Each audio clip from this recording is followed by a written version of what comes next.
When was the last time that you used Facebook actively? Many people share the sentiment of "I hate Facebook" from both a personal and business perspective.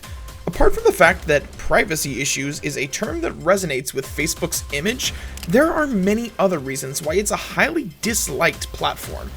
Facebook and its parent company, Meta, are staring at a bleak future indeed, and they're working around the clock to save itself. But the attempts seem to be failing, as both their reputation and their share price are in perpetual freefall. But the question is, why so? Well, there are multiple reasons for that. The origins of Facebook have been in dispute since the very week a 19-year-old Mark Zuckerberg launched the site as a Harvard sophomore on February 4th of 2004. It was actually founded by Zuckerberg along with other Harvard College students and roommates Eduardo Saverin, Andrew McCollum, Dustin Moskovitz, and Chris Hughes, and is named after the Facebook directories that are commonly distributed to American university students. The controversy surrounding Facebook began quickly. A week after he launched the site in 2004, Mark was accused by 3 Harvard seniors of having stolen the idea from them. This allegation soon bloomed into a full-fledged lawsuit, as a competing company founded by the Harvard seniors sued Mark and Facebook for theft and fraud, starting a legal odyssey that continues to this day. Then called thefacebook.com, the site was an instant hit. 6 years later, the site became one of the biggest websites in the world, visited by 400 million people a month. Initially, membership was restricted to Harvard students only, but since 2006, it has been open to students from other North American universities as well as anybody over the age of 13. Facebook had 2.8 billion monthly active users as of 2020, putting it in 10th place in terms of worldwide internet usage. It was the most popular smartphone app in the decade of 2010. The idea originally came after Zuckerberg developed a site called FaceMash, which had 450 visitors and 22,000 photo views in its first 4 hours. Although the goal was to connect people, share information, catch up with loved ones, share images of each other, build our relationships with distant acquaintances, and later even boost our businesses or portfolios, somewhere along the line, Facebook turned into a political platform, a tabloid for controversy and dumbed down nonsensical content. However, earlier this year, the company announced that Facebook has been losing its daily users. The news that Facebook's dominance over online socializing apps may have peaked in 2021 was just one of many symbolic data points in a bleak corporate earnings report that sent Meta's stock into an epic historical spiral, slashing $220 billion from its value. That implied that the company's reign over online socializing may not last long. For years now, the use of the Facebook app has been gradually declining and seeing a fall in its daily users, with 500,000 users ceasing to use it towards the end of the year of 2021. Interestingly, most of the falls were witnessed in Africa, Latin America, and India. First of all, the focus of users have shifted to Instagram and WhatsApp. Social media apps like Instagram and WhatsApp are more liked and used by many people, and some people use these apps but have no Facebook accounts. Also, some people used to be active on Facebook but now have either deactivated or deleted their accounts. According to a report by Good Trust, Facebook has 30 million dead people. So that means that there are 30 million inactive users, which also becomes a reason for the decline of Facebook. Also, it's important to notice that many people simply don't know how to use Facebook. Furthermore, some people also left the app because of privacy concerns. Other reasons for the decline can be slow growth in numbers, low revenue, and failure in generating money from Reels. However, for the investors in the company, the more worrying part is a privacy crackdown by Apple that has curtailed Facebook's ability to target ads on iPhones and other Apple products. The source of revenue for Facebook is ads, as all of their services are free. That's what Mark Zuckerberg also explains to US Congress. Netflix documentary named The Great Hack traces the company called Cambridge Analytica and their association with Facebook. The association basically provides the company with user information and to target political ads and even fake news. Facebook likes are the cornerstone of building an audience of avid followers. However, is Facebook good for business to grow? The answer is no. Facebook is no longer worth the money if you're running a business or want to be an entrepreneur to grow your brand and company. Facebook pages hardly grow without money. Now, before anyone might disagree, compare Facebook or other social media networks with search engines like Google. Considering the fact that you can grow and share information about your brand, your content, or yourself for free is great. But the purpose of every business is growth and data extraction, and this is where Facebook's algorithm comes to play. The growth of a Facebook page can be done in only two ways. Firstly, by building engaging content, and the algorithm of Facebook is built upon engagement. Get likes, comments, and shares to boost the visibility of your post. Sounds simple enough, but building engaging content is perhaps the most challenging part to get people's attention on Facebook with so much going on. Within the first 30 minutes to an hour, if your content doesn't receive any likes, shares, or comments, it becomes less likely to get much recognition. Most posts fade into obscurity as a ton of other advertisers, shares, and holiday images of your friends wash away your posts. Next, the lifespan of a Facebook post is also very short. Even posts that get some engagement fade into obscurity within a few days and are unlikely to be seen again unless someone does something about it. Although there are many tools and marketing strategies to overcome this obscurity, they are nowhere near as efficient as SEO or other social media platforms like LinkedIn or Pinterest, where the focus on quality and informative content is crucial. You could always pay to grow on Facebook if engagement doesn't work and open your wallet. Facebook is a giant business after all that consumes money like a fat kid on the block.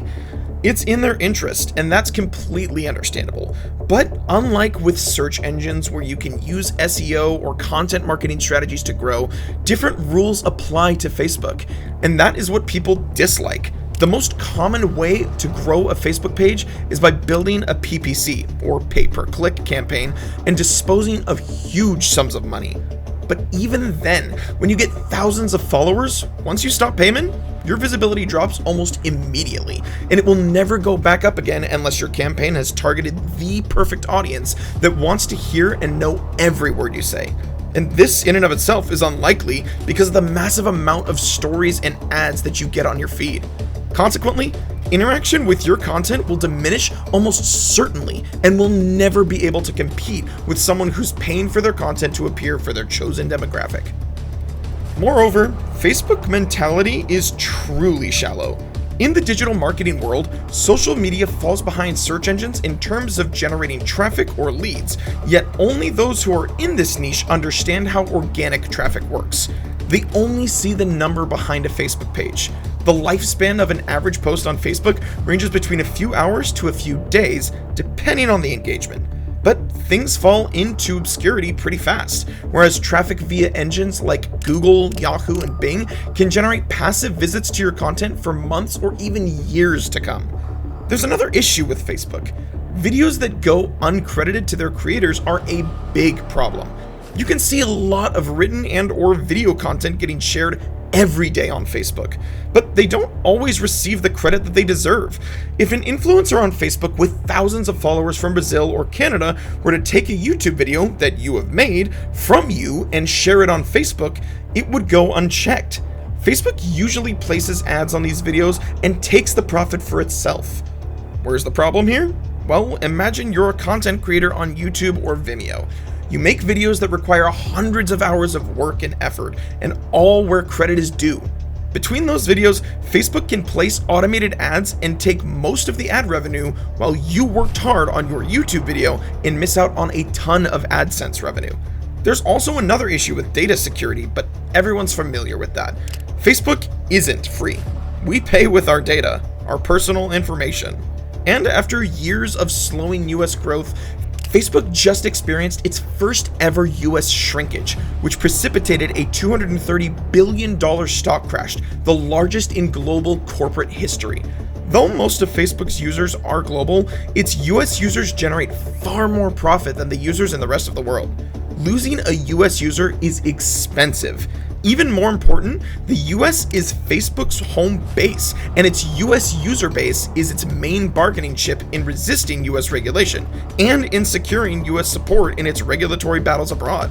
Speaking of regulatory battles abroad, Facebook is on the brink of having its business model declared illegal under the European Union's General Data Protection Regulation, GDPR. Fending off that scenario will depend on the vast capital expenditures and friendly European regulators, and Facebook's running short on both. Oh, and Europeans are Facebook's second most valuable users. Admittedly, when a company's shares decline, it's not like the company itself has lost any money. Those losses hit the shareholders, not the business itself.